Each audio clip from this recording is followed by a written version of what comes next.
Hello and welcome back to Purple in Peril. So here we are. We've made it to the cap. It's been quite a journey. I'll be honest, when I set out, I had no idea how it was going to turn out. If anybody would even bother with the series, but I've had some nice feedback from some of you, so that's been lovely. And I've thoroughly enjoyed revisiting the class. As I mentioned, I think at the start, I hadn't played a Warlock for a good couple of years, but I'd done loads of past lives in the other two trees, the Scholar and the Soul Eater, not in this tanky tree. So this has been like a journey of revisiting the class and a journey of discovery at the same time for me. I thought this might be a little bit of a longer episode, so hopefully you can bear with me. I just thought you might like to see how things have changed, because it is a bit of a change around when this class gets to the cap, and how things have turned out in terms of what our goals and objectives were. So maybe I should start with the. Actually, no, I'll start with the epic thing, because I did mention that we were going to have a complete reorganisation here. So you'll recall we'd gone quite high in here to get the imbues and the evergreen and imbues in there as well, and criminally ignored this tree, which was the one we were supposed to be in. For leveling, I find that's the best strategy, especially if you're on your own. If you're not on your own and you're running sort of mid-reapers with a group, then absolutely go for the tankiness here and let the other people do the lifting. You just do the distracting with the intimidate and what have you. But if you're having to do it yourself, there's definitely some merits to getting some spell power and imbues from these two.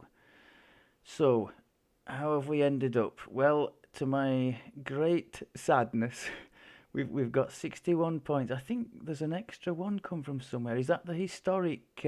Oh yes, it says there. Everybody got the historic tome, didn't they? Where was it? There, look. Yeah, so we've got a historic tome that I think everybody got who was around at a certain time, didn't they?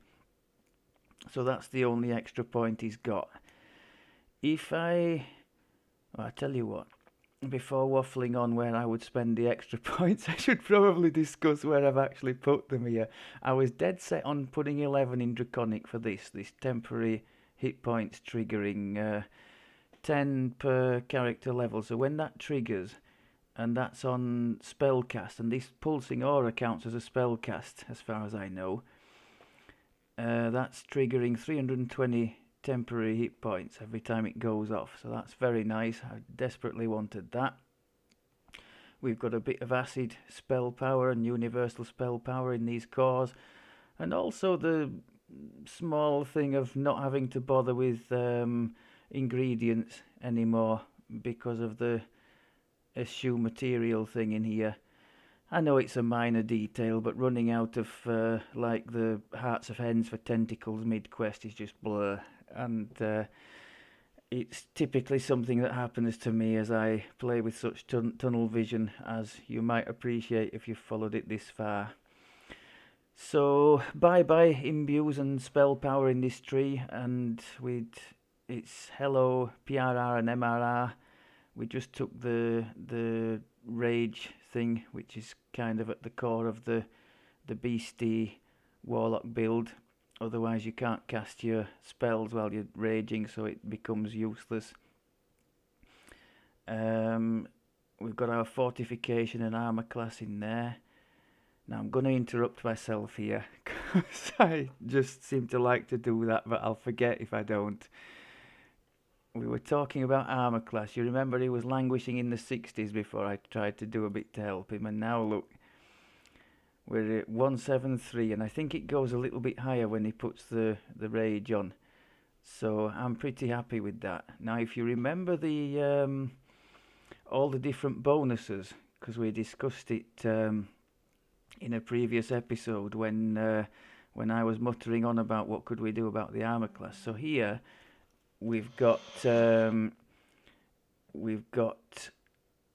all the different ones. We've got the armor bonus, shield bonus. There's a really nice natural armor one in there.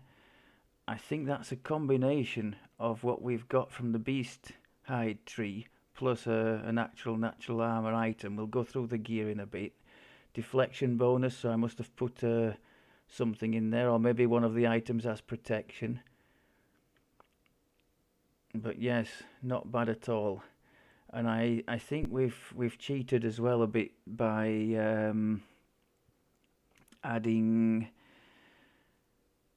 how many. I'll come to that when I get to the gear. I think the gear, there's a gear bonus involved there as well. So we did finally make it above the sort of 160 threshold I wanted. I totally am aware that that is still derisory in terms of tankiness, but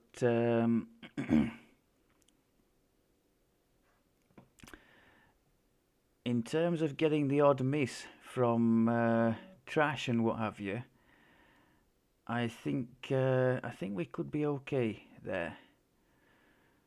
So that's that.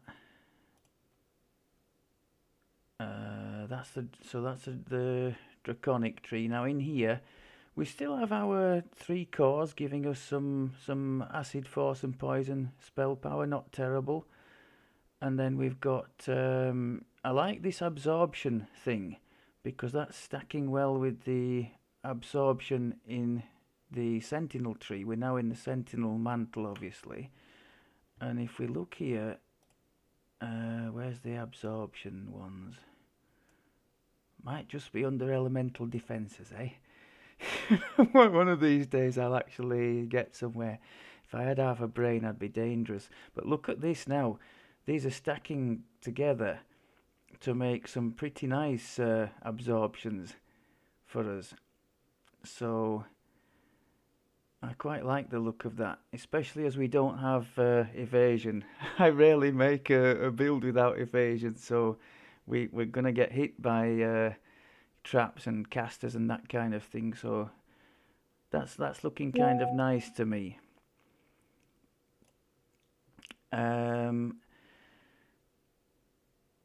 Right, so what else have we taken in the primal tree? We've stuck with the 2 SLAs, which are at the core of our strategy in here. Both very cheap, both with full metas on, and no saves, remember. That you just have to take to get to this, which is the all-important one, doubling the damage of the shard storm, but the biggest thing there is the temp hit points it gives. I think I can show now, if I set it off now. Yeah, look, we've got 1,200 temp hit points there, just from setting that off, and it's on quite a short cooldown, I think 15 seconds. So it damages them, draws attention to us, which is what we want, and gives us a nice little buffer too. Okay. Where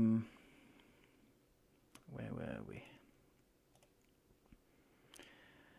I had a choice at the end. I had 2 points left, and well, actually there were a few choices. Yeah, there were these 2 points left. I could put them in here for con, which in the end I did. I thought, oh, it's a con build. You've got to throw as much in that as you want, as you can. There were 3 imbue dice I could have had there. I could have had this, and this would have been lovely to avoid me having to use scrolls to raise people. But the whole point, I think, of taking concentration is to use it, you know, when you need, you know, for scrolls. So I forewent that. It might be on the list of things I might like if I had more points available to spend. It's going to be quite a big list, I think. If I had more points, maybe that, maybe the 3 imbue dice from here, the 3 from there. I think that would be a starter. So that's the primal. We've kept the main things. Oh, and the cocoon as well, of course. So we've got 2 heals. We've got the cocoon and the renewal. Nice cheap heals on quick cooldowns, both quickened. So nothing wrong with that, I don't think. So now the big change is in here. So we've got all 4 cores. the third core, I don't suppose we're that interested because we were kind of immune to most forms of knockdown anyway in here with the floating thing. But each one of those is giving us 35 hit points as well, which is nice. And this last one, if we happen to take a big hit and we go down below 20% health, we get a big boost and some healing and all sorts of good stuff. So in a real pinch, maybe that could save us. Obviously we've got the fortification, we've got a couple of points in intimidate. Intimidate, by the way, yes, he's going to interrupt himself again. We've done rather well with that. With the greater heroism on, I have the belts, but if somebody in the party has it, I'll whine at them to cast it on me. 107, I don't think is that terrible for a character with no sort of martial past lives for skills or anything else like that. It's I think it's pretty workable, at least from what I've seen in the previous life. So I'm quite happy with that. Sort of 100 was my goal. I've heard people say 110 plus, but I'm sure 107's sort of in the ballpark for a character with few past lives. So I'm not going to complain at that. I think that's a result. Renewal, excellent. Mantle, obviously. So we've got this absorption going on. Immune to compulsions and mind effects and whatnot. Could that be like the things from the succubus and that kind of thing? I'm not quite sure. But another important one is this hate generation, because we're obviously using our spells. They're not doing huge damage, so we need the help from this.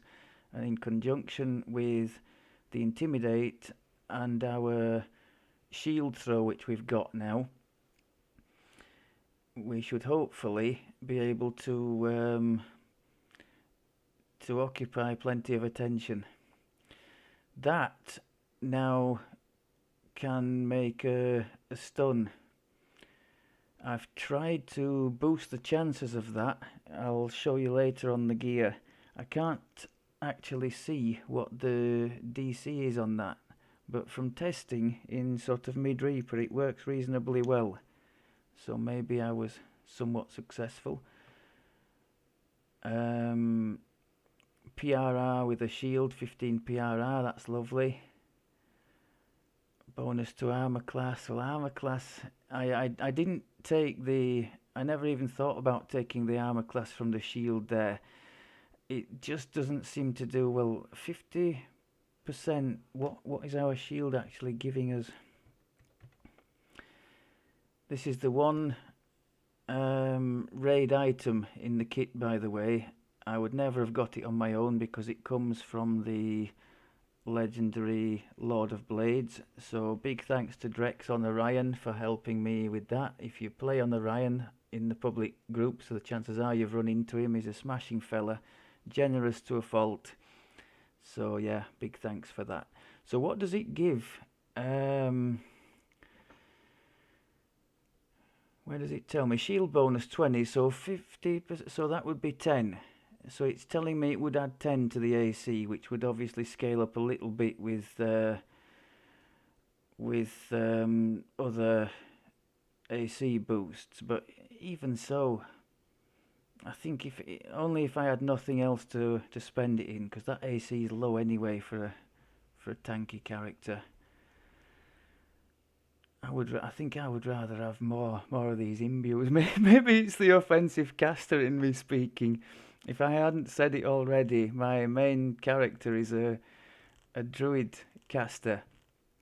So all the time it's like a tug of war against but we could get more damage here.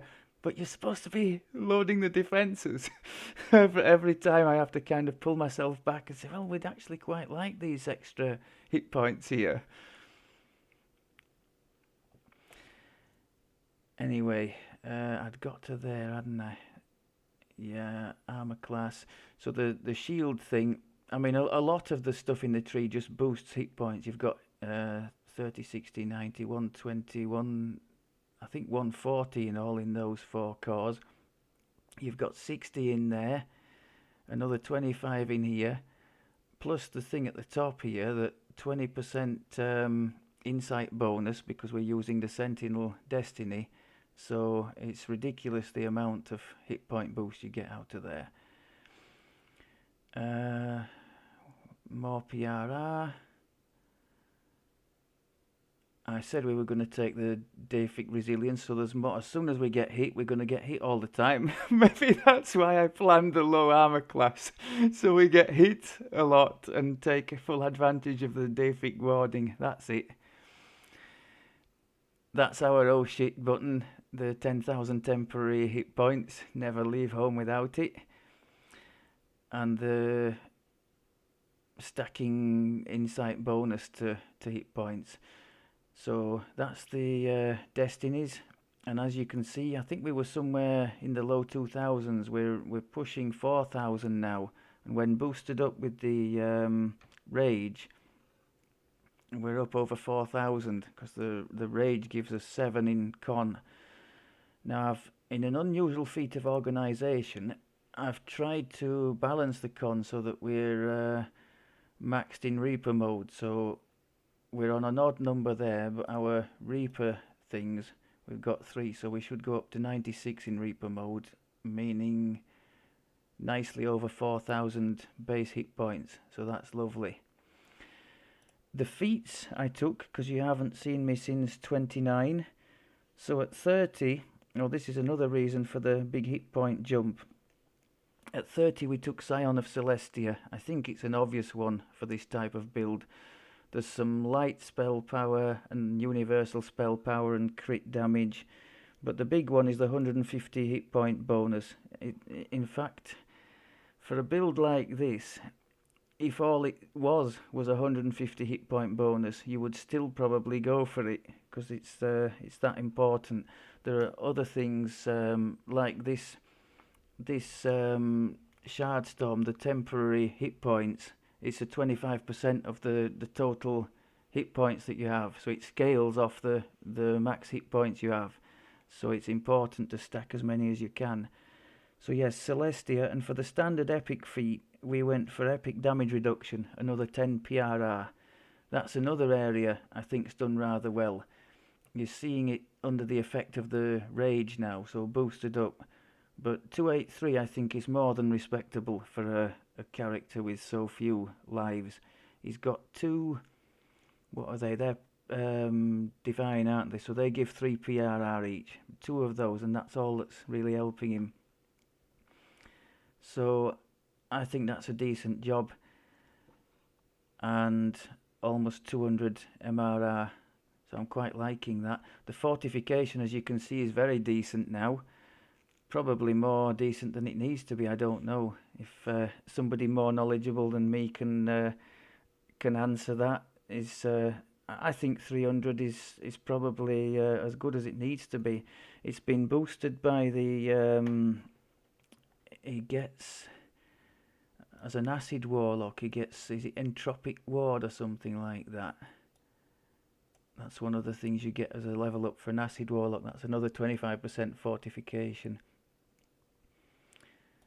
I should probably mention I haven't forgotten. I've mentioned where I think it's applicable, where it's useful, the pact spells and abilities, namely the entanglement spell we used early in the leveling process, and this knock, which was useful into sort of late heroic. The rest of them, the spells, my Phantasmal Killer, and the rest of it sort of deals with charms and enchantments, sort of DC caster type stuff, and it's not killing either, it's just charming. So apart from this thing, which is on an intensely long cooldown, I think the cooldown might be as long as 3 minutes on that thing, so good luck using that one. I don't rate them at all, the pact things out of here. As I think I mentioned in the first episode, the most interesting pact ones, for me at least, are in the Sonic tree. You've got that really nice Dark Delirium at level 6, which stops a target no save. You've got the Misty Escape thing, the Abundant Step thing, which I absolutely love at level 15. The wings, if you want to call it that. But on the spell side as well, you've got, I think there's Otto's Irresistible Dance, which would be awesome for me. No save, I would love that against Reapers. And also the Disco Ball, but you need DC for that, so not ideal for a build like this. But the Irresistible Dance would be awesome. I would very much like that.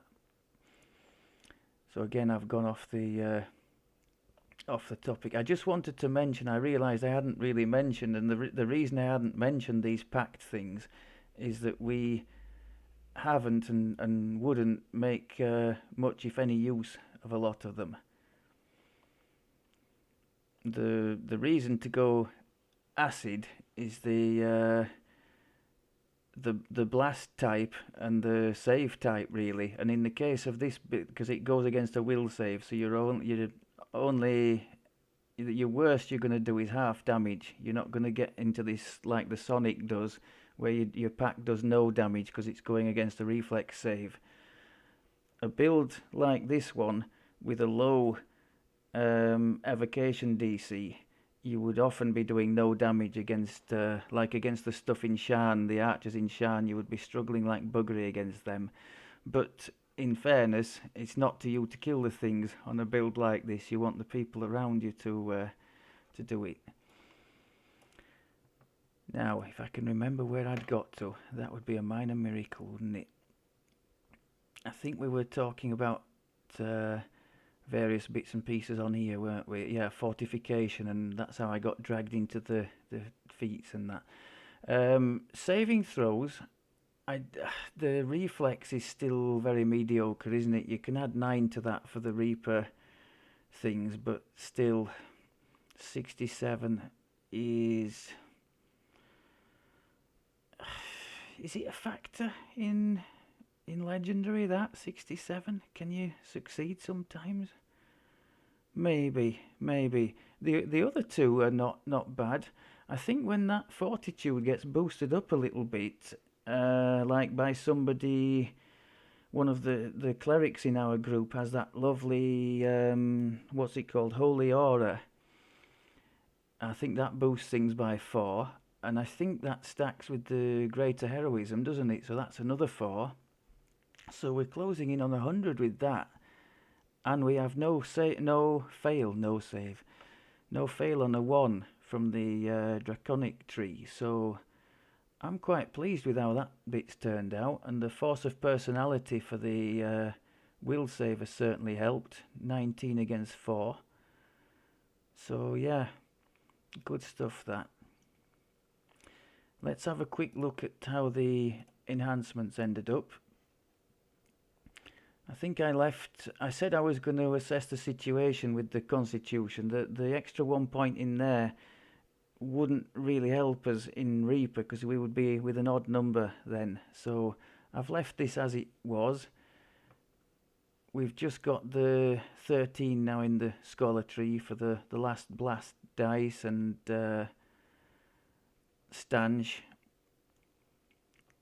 And I think maybe I put a couple of extra points in here since last you saw it for a couple of will saves and 3 more PRR, MRR. Fairly standard stuff. I don't think there was any major change in there. So that's the enhancements, the destinies. We've done the stats. So let's have a look at the gear, which I have proudly displayed and prepared here in a rare feat of organisation. So, as I mentioned, the only thing... is it the only thing that's... There is a Canith crafted thing there, but you could get a guildmate to do something like that for you, I'm sure. Slave Lord stuff, I'm sure if you're in a guild, people would pass you materials and help you where they could. So the only thing that's going to be a little bit problematic to get is that shield. Again, in a guild, I bet you would find somebody who would, because they're bound on equip So if you're in a guild with people that raid a lot, people tend to hang on to this kind of stuff and pass it to folk as and when they need. Otherwise, the only one that might cause you a few problems, and just because of the need to collect materials, is the dinosaur club. There's nothing to say you have to have that. There's plenty of decent alternatives, and if you were interested in a decent way to collect dinosaur materials, I've done a little guide in the guide section on the sort of basic run round the rares in the Isle of Dread wilderness area. So let's start at the top then, the glasses. Dusk lenses from, I think, what's that quest with all the zombies in the Shan Cogs? I'm sure that's where they come from. Is it Thralls of the something or other? Just like the big packs of zombies, and it ends up with 4 mushrooms in a room and some. I think you probably it's called Thrall of something or other, but they're giving potency. Do I have anything that needs potency? I must have. Maybe not. I think they might just be there for the insightful potency, because I have no item that's helping. The gear I've got is all base. Here we've got corrosion, and it's all and the nullifications obviously for the poison side of things, but it's all just the base. It's not there's no insightful anywhere. So this is going to help every spell power be boosted up by 50, which I thought was quite nice, because we're dealing in quite a few. We're interested in positive, poison, acid and force, so and none of them have that boost. So I thought that might be, I wasn't sure what to put in the glasses slot, so I thought that might be a half decent choice. The reducing maximize, I took maximize off these. Should I put it? Maybe I should, because look, we really don't have that many spell points, and to be throwing sort of 70 and 80 points on a single spell, I've taken it off for now and just left them quickened. I'll have to road test that and see how we go. I might put it back. We've got a draconic soul gem in there for the elemental resistances. That comes from, where does that come from? Does it? I think it comes from Giant Hold. Let me just cheat and make sure I'm not telling you rubbish here.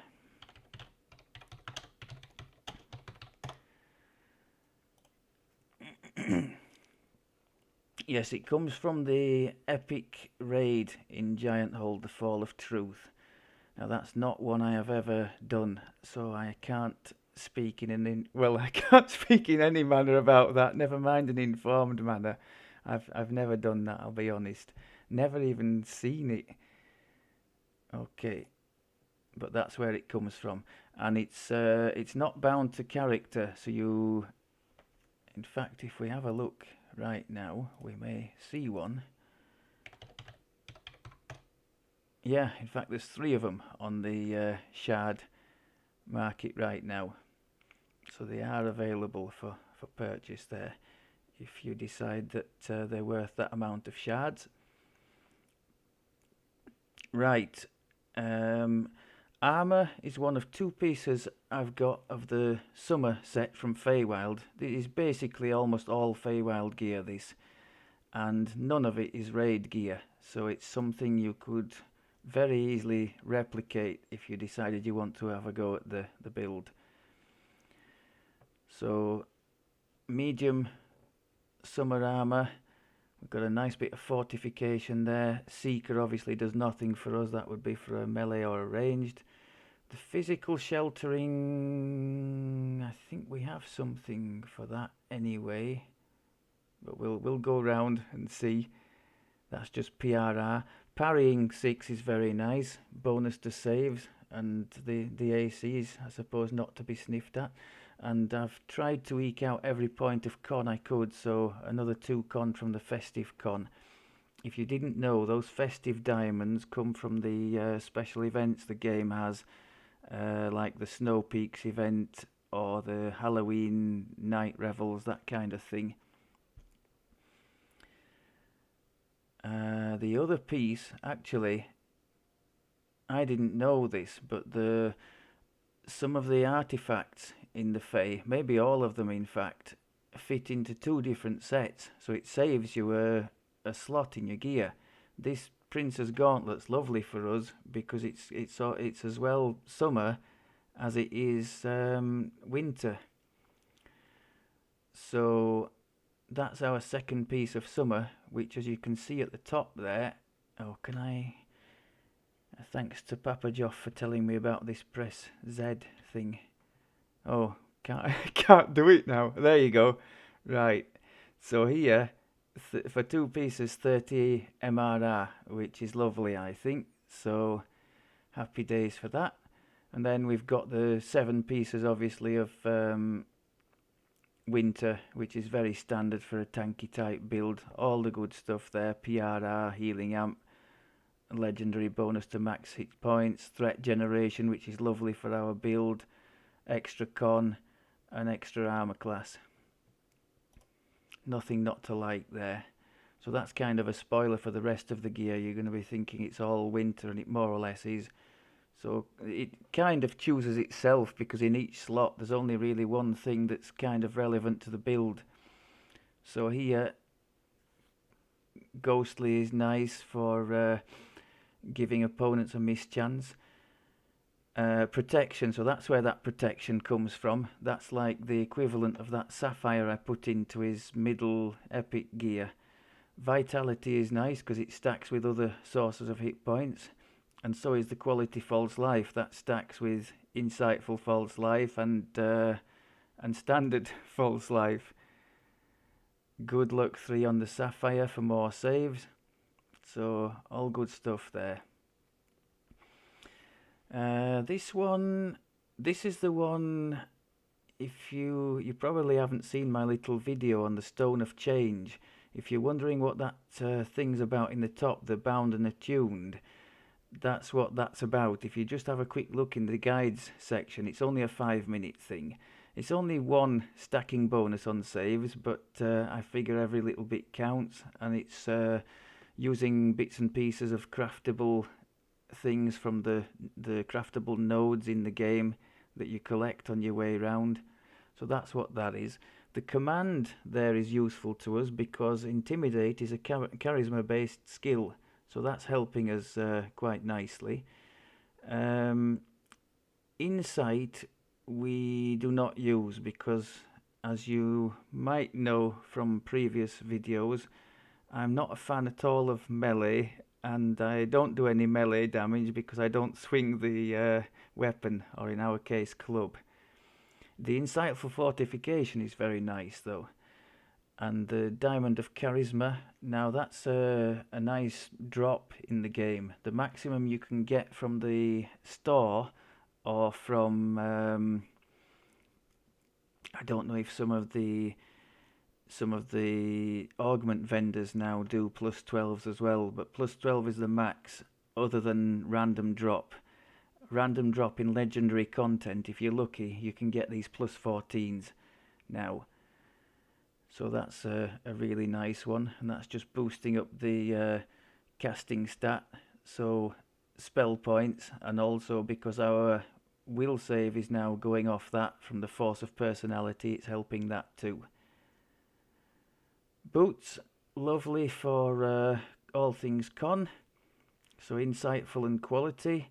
Freedom of movement, very nice, especially if, like me, you cast the Sleet Storm a bit. Freedom of movement's an essential because the Sleet Storm, if you didn't know, affects party members as well as opponents. Fortitude, Sapphire of Defense, so that's why this physical sheltering isn't really a thing. The Sapphire of Defense gives you PRR and MRR, so that 33 on there is kind of redundant. I probably put that there because we don't have another source of magic resistance rating on the gear. This one, lovely item for us.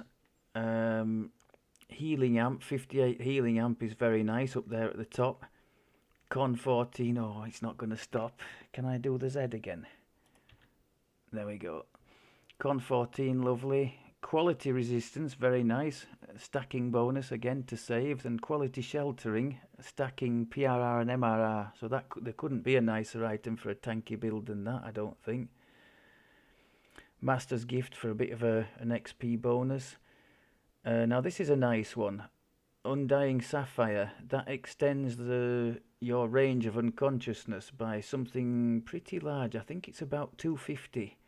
So instead of dying when your hit points reach minus 30 or whatever it happens to be, you have to go down to something like minus 300 now to be dead. So it just gives people a little bit of a leeway to maybe heal you up before you get clattered.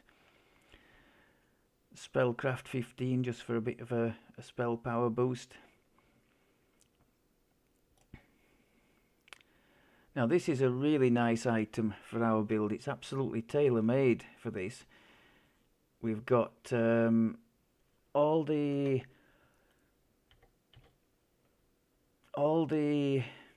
essentials for our two spell-like abilities, which are doing acid and poison damage, in one item there.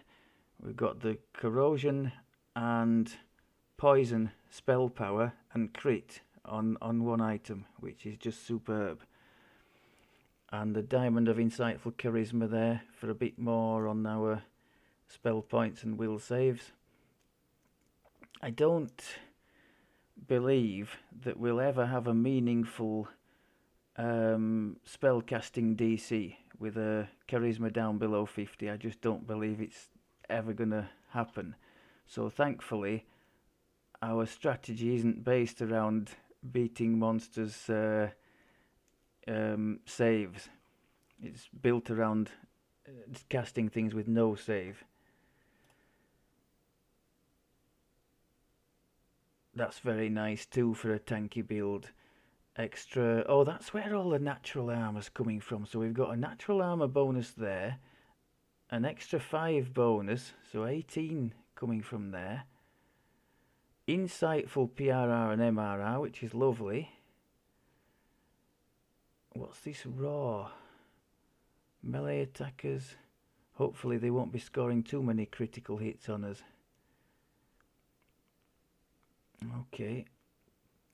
And the obligatory Sapphire of Spell Agility to enable us to use this shield, which actually only has spell failure 5% because I chose Mithril as the material.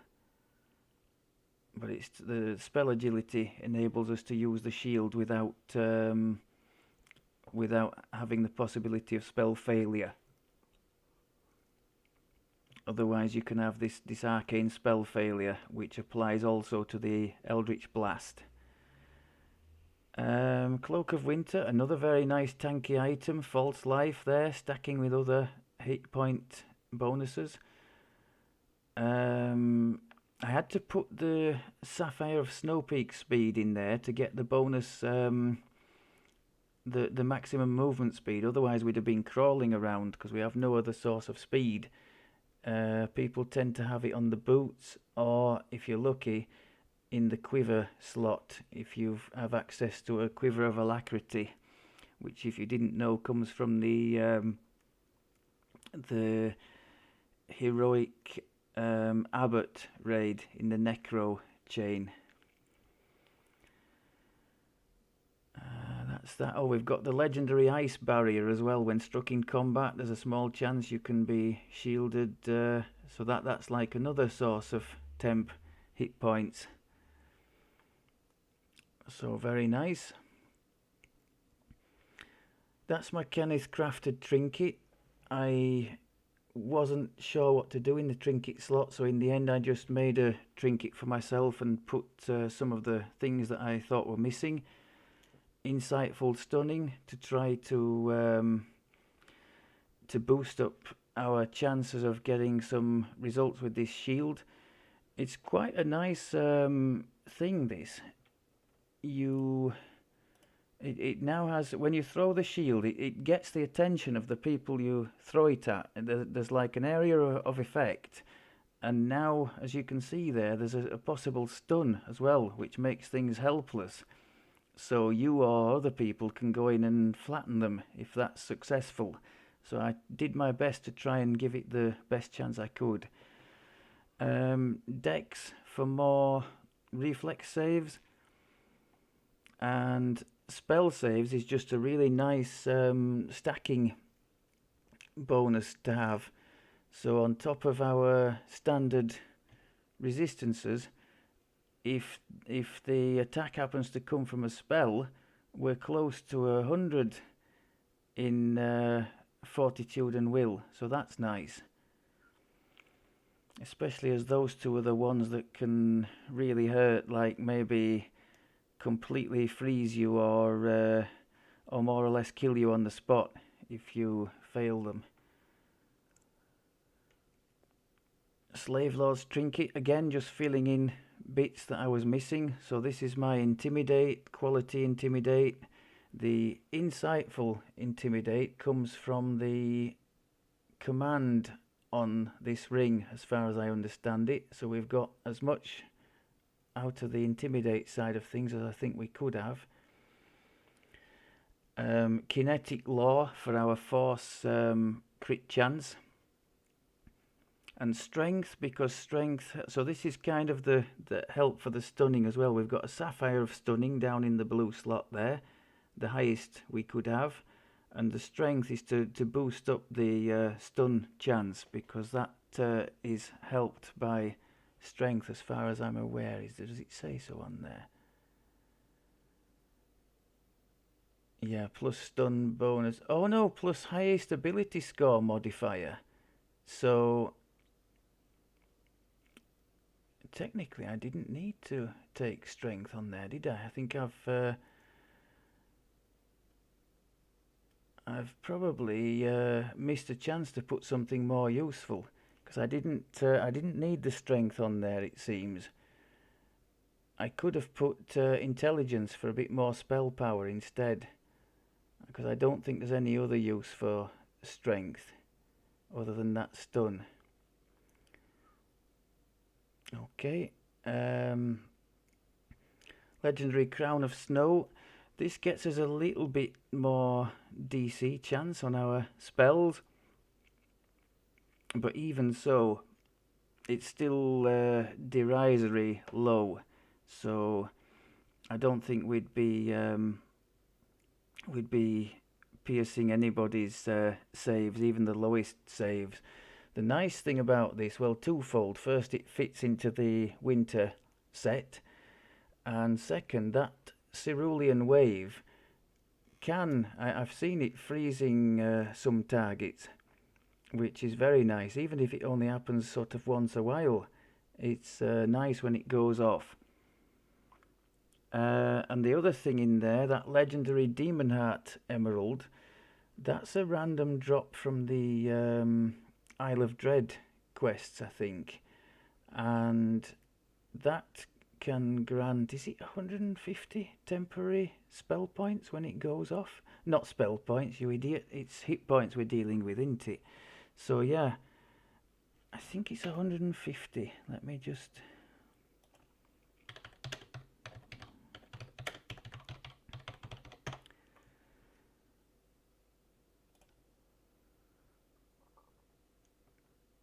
$120 profane bonus to temporary hit points. Each time you're hit in melee combat, there's a 10% chance. So that's not bad. Okay, we're just down to the weapon and the shield. Can we... Oh, we don't have to Z that, do we? Right, so Sapphire of Dodge. That's another nice layer of defense. We have 20% 12% dodge, so 12% chance to completely ignore an attack. Essence of the Epic Litany of the Dead, that comes from the Epic Necro raid, the Mark of Death it's called. It's one of the few raids we are able to do in our little group, and my Archer Red is particularly good in there. Casters don't seem to do very well in there, down to the mechanics of the raid. But this is a nice item. I chose the fairly obvious ones for the build, so positive spell power and crit. Alchemical constitution, which stacks with every other source of constitution he's got, and resistance 11 for the saving throws. And this Epic Litany of the Dead is giving 2 more on each stat. It's a profane bonus of 2 to every stat, so that's a nice thing to have. You make it by you get the Litany of the Dead, which is an item, a raid item that drops in that Mark of Death raid, and you use the Soul Forged crafting to make an augment out of it. The Soul Forge is located in the Hall of Heroes in the marketplace, and it's dead easy to do. You would just take your Litany of the Dead down there with 50 threads of fate, which is the raid currency, as I'm sure you know, and 1 empty soul vessel, I think it is, which drop randomly from the Feywild. If you've run plenty of Feywild, you'll have plenty of those as well. And last but not least, our weapon. To make this, I used exactly the method described in my Isle of Dread rares guide, just running round the rares collecting the ingredients. That seems to me to be the easiest way to go. And there is one ingredient that only drops in the wilderness, so you're going to need to do that at some point anyway if you're wanting to make an Isle of Dread item.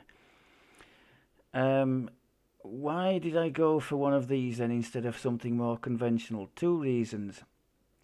First of all, it has this Brighthorn thing, which the seasoned players will probably know better as Legendary Affirmation, which is a legendary green steel effect. I think once every minute, attacks and offensive spells have a chance to grant you 1,000 temporary hit points. I saw that and I thought, well, it's just tailor-made for this build, isn't it? So I had to have that. Exceptional con, lovely, stacks with everything else. And then there was this Melt Fang, which is the same as the effect on the acid ring that comes out of the Master Artificer raid. Is it Earth Elemental Ring of Acid or something like that? Just attacks and spells deal a large amount of stacking acid damage over time. I think their definition of a large amount and ours might differ, but stacking acid damage over time is sort of going nicely with our build. Now, if it's everything that gets hit, that would be really nice. I don't know if it's everything or if it's just one thing. I mean, like if we're stood in a crowd of 20 things and everything's getting hit by that, then I see that as really good value. This one, I took a little bonus to spell pen because we don't have that on our gear, and tentacles has a spell pen check, so I just thought that might be something we could use. That there were no real compelling options in that one. Now, contrary to the caster stick we were using in the Epic journey, which was loaded with spell power and what are those things again? The imbue dice giving things. This is all defense. So we've got con and PRR, and the sets are all about that too. We've got 4-piece Nystals for 100 hit points, I think the Grandfather's Shield gives PRR, Blood Feast is con and PRR, so you kind of see the way it's going. I had a spare slot at the end, and I just put an extra 5 PRR in there. It's not finished, the weapon. We still got some, oops.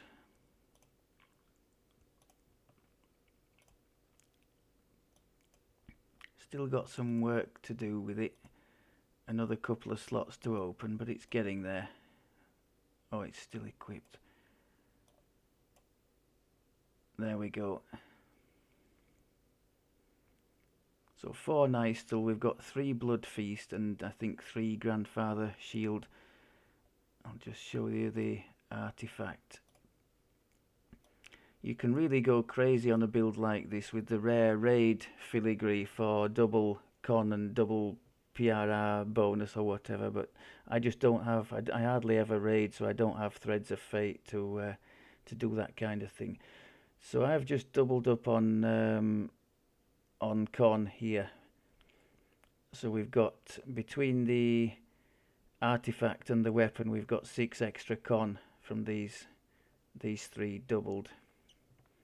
So that's not terrible. Okay, and that's the gear.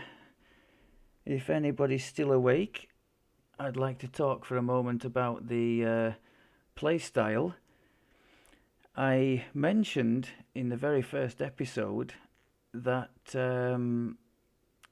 one of the things I was trying to do was to dispel this image of all the caster classes that some people seem to have, almost like a fear, like, oh, there's all these things on the bar, oh, I can't, no. So let me just try and, I mean, this is as simple gets in terms of being a caster, I think. So the only things I would regularly use on this bar, well, that's the main bar, obviously. Those first 9 get used regularly. Everything else is just like a buff or a bit of a help. So you could say these 3 and the 9 at the bottom. So that's what, 12 buttons. Now surely that's not daunting for anybody. I've just spotted I've made a bit of a boo-boo there. I haven't put the glasses in there. In fact, I don't think we've got true seeing on something anyway now, haven't we? We don't need that there. So yes, we've got our 2 heals there, our shield throw to get enemy attention. That's a good one to open with. Just chuck your shield into a big group of things, stun them all, go and stand in the middle of them and pummel away with your blasts and your AoEs. So our two quick heals, shield throw. Keep an eye on the cooldown because that's a longer cooldown than most of the stuff. I think it might be 20 seconds. The general play style is to get stuck in right into the middle of the opponents. So freeze them with your shield throw or your tentacles. Then go and stand in the middle as far as is possible. Hit them with your 2 blasts, which do very well when you're in the middle because they come out of you. This Carrion Swarm is AoE. Well, no, not AoE, but hits targets next to the middle one that you've selected. So select somebody in the middle and just hammer them with that. That's 1 at a time, but goes against several different targets. So again, very nice. So that's the general play style. First, sort of incapacitate with the shield or the tentacles. Get stuck into the middle of them. Throw down a tempest if you want to really do some damage while they're sort of stuck there in the middle, or if somebody else has put crowd control there, and just hammer away with your blasts. All the while you're standing there in the middle, your ticking aura is healing you and hurting them. So it's just and it's as simple as that. The only other thing you have to do, keep an eye on the hit point bar to state the blindingly obvious, I know, But it's more the temporary hit point buffer that you're keeping an eye on, because you have three. Actually, you have more than three, but the three that you can do something about are down here on the bar. You've got your Shard Storm, which should always be on cooldown when you're in battle. We've just seen it's over 1,000 temporary hit points. Your Shining Through, which is 700. And your Stanch, which I can't demonstrate now, but which would give another big boost. So if we've got Shining Through and Shard Storm together, that's nearly 2,000 temporary hit points. Plus the extra 1,000 when the thing from our weapon goes off, so we could have nearly 3,000 potentially. With Stanch as well, that would be a lot more. And then if you press your oh shit button, you could be up to around 15,000. So that's the other button to be aware of. In times of real trouble, hit that Undying Vanguard for 10,000 temporary hit points. But that's it. You've got your attacks, your temp hit points, your AoE spells, shield, your 2 heals, and the last one is the displacement. Just keep the displacement up, because that's another level of defense. I think we can see here, I'm not saying this is an accurate assessment, but if we press that, it's telling us effective hit points, and then we press displacement. Oops, if I hit the wrong key, we don't. Give me back that screen, game. Yeah, so we've gone, it's more or less doubling our effective hit points, although in Reaper mode, I think actually in Reaper mode the most it can ever take you down to for displacement is a 20% miss chance. I think that's right. So it's always worth keeping that up, because a 20% miss chance is damn good in Reaper. Okay, that's a hell of a lot of waffle. So we've done the playstyle, we've done the feats. I was gonna just give my impressions in general of I kind of have in the discussion we've just had. The play style, because as I've mentioned before, I've played a lot of lives with the sort of cookie cutter Tainted Scholar and Soul Eater Warlock with the tentacles and the Eldritch Wave. Done a lot of lives like that, and I've never until now done anything with the tankier one. I think it's fair to say that, well, it's obvious that the tankier one, damage-wise, it's less, significantly less. So you're going to take a bit longer to get through most content unless you have a group with you.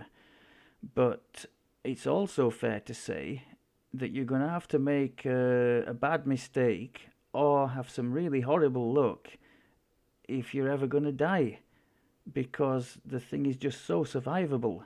Once you get to level 12 and you have this ticking aura going, even if you're not putting your temporary hit points on, that ticking aura, when it keeps refreshing, is a hell of a barrier for opponents to get through. And they need to be really pummeling you to get through there most times. So it's a really big cushion, and it's very forgiving of mistakes made. So, like for example, learning quests and that kind of thing, you're not quite sure where the traps are, and that you could easily, walk through. And I have walked through some of the tougher traps in the game by using some of the temporary hit points and just not taking any actual damage. So it's a very forgiving play style, straightforward. You're not going to be confused and overwhelmed by mountains. Oh, which spell should I put on the hotbar and all this kind of stuff. Just no. So I think it's a damn good introduction to a caster for those who've never tried. Very survivable. Not the fastest clearer of content, but you're going to get to the end. And I think, as you've seen from my questing, it's not slow. I suppose if you compare it to a sorcerer, it's slow, but then anything is relatively speaking. I think this is survivable and fun, and I've certainly had fun making it. And I'm going to stop the waffle there before we go on all night. And I think that's about it. I've covered all the destinies, the stats, everything. Right, let's try and take him into a quest. Now, I should preface this by saying I haven't done anything with him since reaching the cap. The keys have all been reorganised somewhat, so I'm liable to press one thing and it's going to do another thing and it's going to look a bit odd. But I thought maybe we could try this Larson one. I want to try and show you that it is pretty survivable. So we're going with Reaper 4. I daren't put any higher because he could take forever to kill things if I go much higher. But let's just see how we go on. If it's a complete disaster, I'll have to leave it anyway because Don't be shy. I'm gonna lose all the waffle from before. Oh, what's going on here? You're not gonna let me in? Game, please. Use door. Oh, there we go. And now where's the guy? I think we're having problems here, aren't we? He's not happy. Step on over to the Okay, symbols we're on the stepping on, floor. don't you worry. The adventure is about to begin.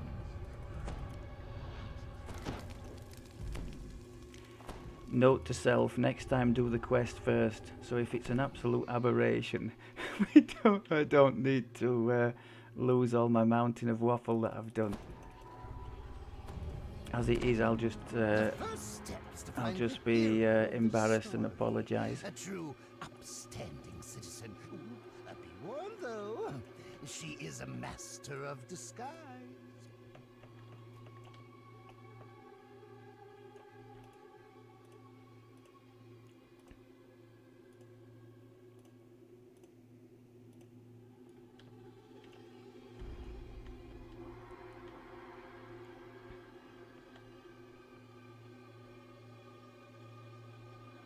Now I haven't put the beast mode thing on yet. Let's see just how high we go when we do put that. You'll never find a more delightful establishment. Oh wow, look at that. 96 con on a low life character. That's pretty impressive, even if I do say so myself. Look at the fortitude save, almost 100. Yeah, I like the look of that. You watch, I'm gonna die in seconds. Please don't die in seconds. Let's give ourselves a bit of a spell power boost. Right, so we've got the shield thing. 8 and 9. I'm gonna have to try and remember what's on what button. Okay.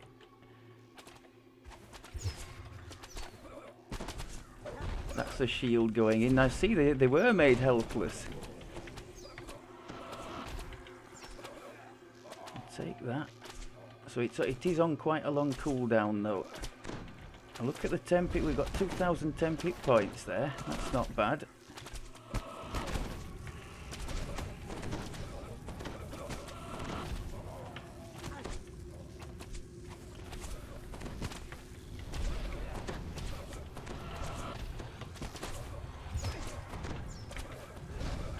Tempest is nothing like as deadly, although we have seriously gone up in difficulty, haven't we?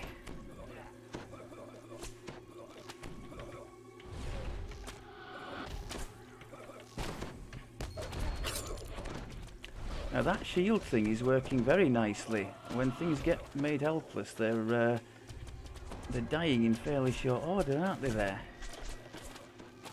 Yes, that's what happens when things get made helpless. I can hear people saying. The past master in stating the bleeding obvious.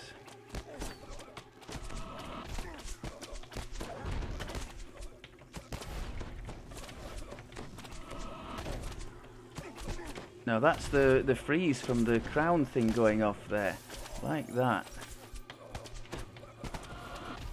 And I think you can see on my character the cloak's gone off, the snowy hit point defense or something. So we're over 2,000 temporary hit points there. I'm liking the look of that. I think these, yeah, I thought they might. Okay, make sure displacement stays up.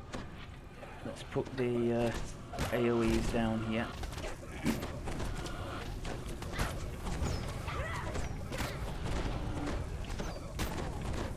Maybe we should hit the oh shit button here, because this guy is quite nasty, isn't he?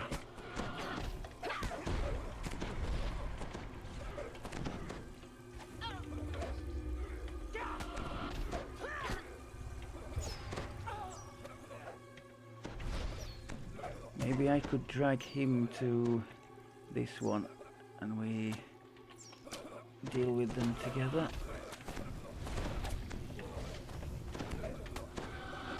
Come on, Tempest, help me out.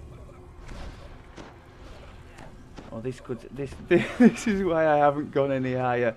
Look at the time it's taking here. I think I should probably go single target blast here.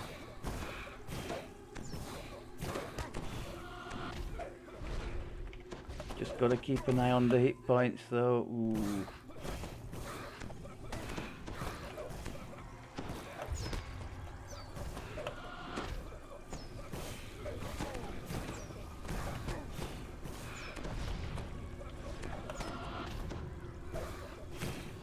Yeah, the more this goes on, the more I'm pleased with my decision not to go any higher. But actually, the tanky side of the build seems to be working very nicely. And against trash is okay, does reasonable damage, which should help to keep their attention.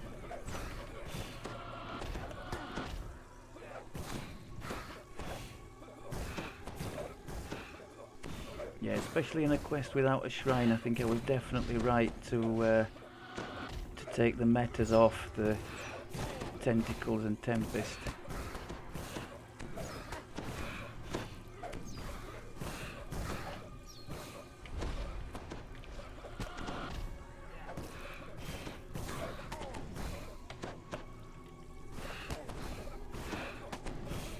He still hasn't really got through the temporary hit points. Look at that, we're on 3,000 nearly.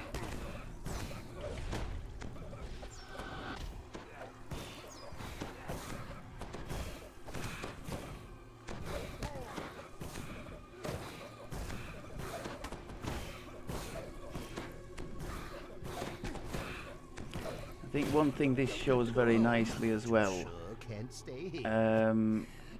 the bodies. the build is perfectly capable of soloing legendary low Reaper, but certainly not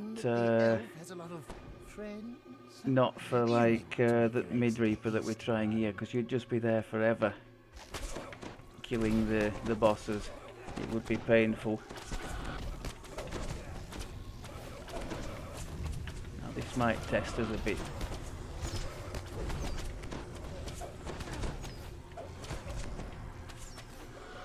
No, not too bad.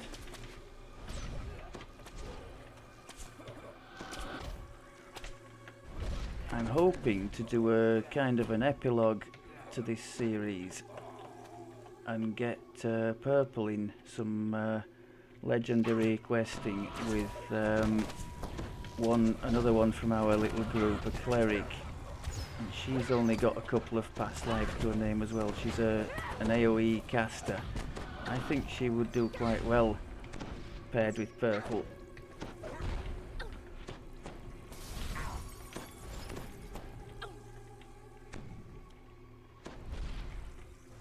She's frozen as well. Was.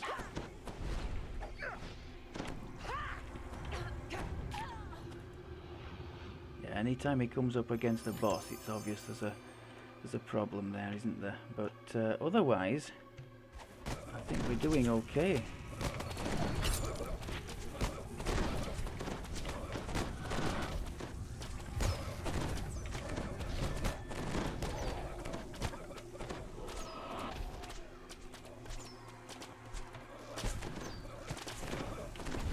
Just a bit worried about the old spell points. I'm doing my best to conserve, but oh.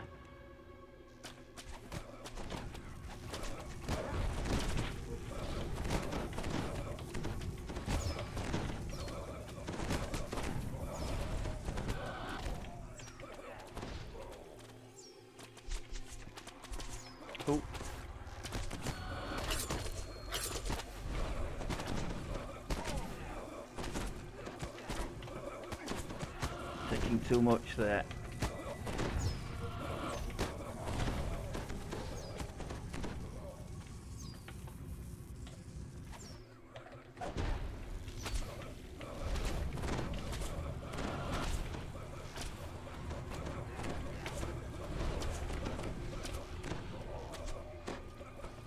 I think the way those were set out could have been made for purple. Hang on, have I gone completely the wrong way here? Oh God, I was about to miss it. Please accept my humble apologies. After a mountain of waffle like that, and I'm doing everything I can to make the quest last longer. Fit for fit for a minor figure in the shards. Now there are some boxes behind here, but do we... Just the smell, but I do want this story to be authentic. Oh, we've already got a breakable bonus. Okay. Actually, that's worth a nice chunk of Reaper XP if he can... we're not a million miles away from the target, the 21 target. It's in sight. As I said, oh, I haven't spoken to the guy, have I? Incapable of multitasking. We plan to try and do some legendary Reaper questing with this one, and now what's happened? Why is the commander not there? Oh, please don't tell me it's bugged out. I'm sure I spoke to the person down here. Well, if it has, you can just be let off the pain. She's upstairs in her quarters. I can tell you for nothing, matey, she's not.